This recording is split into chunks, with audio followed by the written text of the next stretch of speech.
তবে এখন যে ব্যাপারটা আমি সত্যিকার অর্থে উদ্বেগ প্রকাশ করছি সেটা হচ্ছে যে বর্তমানে 266 জন সাংবাদিকের বিরুদ্ধে হত্যা অথবা ভায়োলেন্ট কোনো ক্রাইমের মামলা চলছে।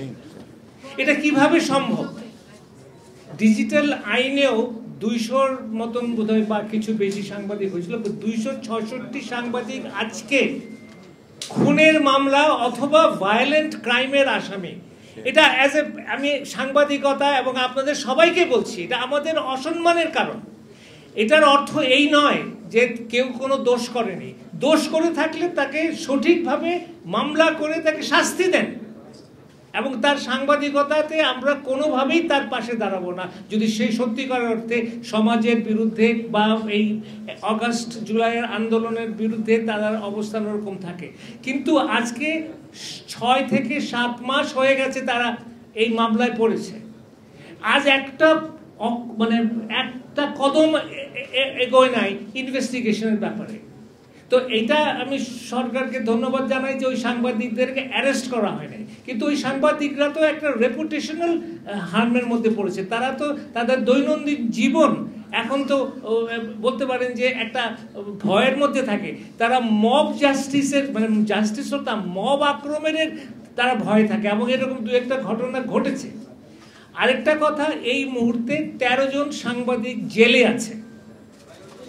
আমি আবার বলি যে তারা যদি অপরাধ করে থাকেন অবশ্যই তাদের বিচার হওয়া উচিত, কিন্তু আজকে 8 মাস 7 মাস ধরে তারা জেলে, কোনো বেইল তারা পাচ্ছেন না, তাদের কোনো আইনি প্রক্রিয়া চলছে না, তাদের বিচার হচ্ছে না।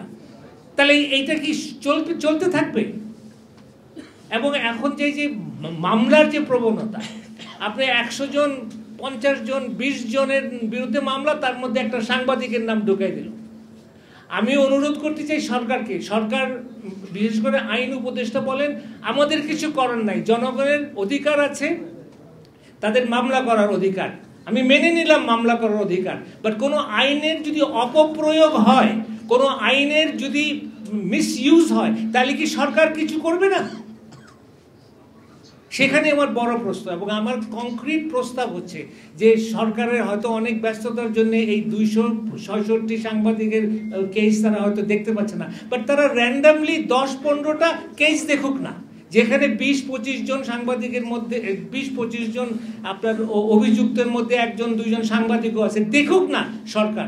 এবং তারা যদি 1টা 2টা 5টা দৃষ্টান্ত পায় যে সাংবাদিকদের যে মামলাটা মিথ্যা মামলা, তাহলে তারা কেন একটা পদক্ষেপ নেবে না?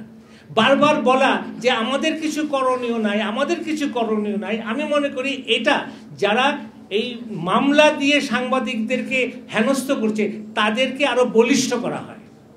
আমি এটা খুব তীব্র নিন্দা জানাচ্ছি। আমি দাবি করছি যে সরকার সাংবাদিকদের পাশে দাঁড়াক। যে সাংবাদিক গিলটি, যে সাংবাদিক দোষী, যে সাংবাদিকের হওয়া উচিত, পানিশমেন্ট হওয়া উচিত, আমরা সরকারের পক্ষে থাকবো। কিন্তু খামাখা একেবারে ভাবে কি বলে মাস আকারে সাংবাদিকদের বিরুদ্ধে এই আক্রমণ, আমি মনে করি এটা স্বাধীন সাংবাদিকতা বিরাট একটা পরিপন্থী ব্যাপার, এবং এটা ভয়ের ব্যাপার। সো আমি অনুরোধ করব এই সরকারকে আমরা সমর্থন করি।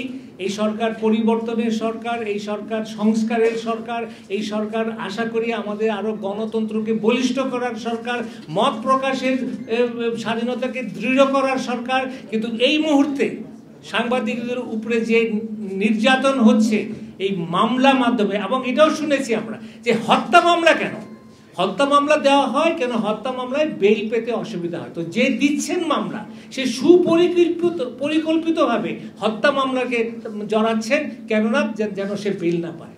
তো এগুলো তো আমাদের কাছে একদম প্রতীয়মান, সরকারের কাছে কি প্রতীয়মান হবে না?